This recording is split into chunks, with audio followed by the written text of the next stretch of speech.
नमस्कार साथियों, मेरा नाम है योगेश्वर और आज हम बात करेंगे इतिहास के एक ऐसे विषय, एक ऐसे पहलू के बारे में जिस पर कोई बात नहीं करना चाहता।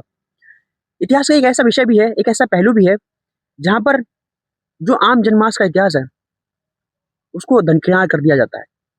इतिहास में बहुत से ऐसे लोग हुए, जिनको इतिहास में कोई दर्जा नहीं दिया गया, कोई महत्व दिया नहीं गया ज़्यादा, जो दिया जाना चाहिए था।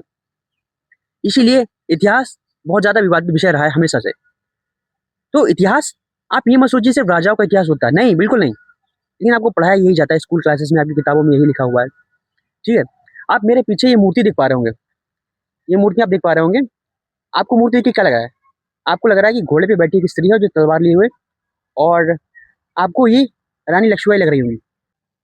ज़्यादातर बच्चे जो यहाँ पार्क में आते हैं, उनसे अगर मैं पूछता हूँ, बड़े लोगों से भी पूछता हूँ, तो वो यही कहते हैं पहली नज़र में कि ये घोड़े पे बैठी एक स्त्री है और इसके हाथ में तलवार है। लोग कहते हैं रानी लक्ष्मीबाई है। मैं आपको बता दूँ, घोड़े पर तलवार लेकर बैठी हर स्त्री झांसी की रानी लक्ष्मीबाई नहीं होती। और किसी भी व्यक्ति की किसी और से तुलना करना, उसके जो योगदान होता है, उसका अपमान होता है, उस व्यक्तित्व का अपमान होता है, ठीक है? तो ये जो घोड़े पे पीछे बैठी हुई हैं, आप देख पा रहे होंगे, ठीक है? बिल्कुल रानी लक्ष्मीबाई जैसी लग रही है, पर ऐसा नहीं है। झांसी की रानी लक्ष्मीबाई की मूर्ति नहीं है। उनकी एक सहयोगी थी, जिनका नाम था झलकारी बाई, ये उनकी मूर्ति है। अब झलकारी बाई कौन है? आपने नाम नहीं सुना होगा, बहुत लोगों ने यहाँ पर नाम नहीं सुना होगा उनका, क्योंकि इतिहास में उसका वर्णन ही नहीं है, गलती आपकी नहीं है। इतिहास ऐसा ही है। इतिहास उन लोग को जगह नहीं देता है जो समाज में बहुत ज़्यादा बड़े तबके पे नहीं होते हैं, क्योंकि इतिहास सिर्फ राजाओं का, शासकों का इतिहास रहा है, ठीक है? इसीलिए एक नए जो इतिहास का एक विषय है, सबऑर्डिनेट हिस्ट्री, उसका जन्म हुआ, ठीक है? तो झलकारी बाई कौन थी?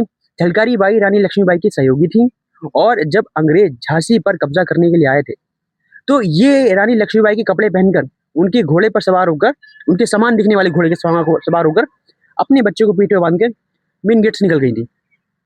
अंग्रेज इनको झांसी की रानी लक्ष्मीबाई समझकर इनके पीछे गए और इनको मार दिया।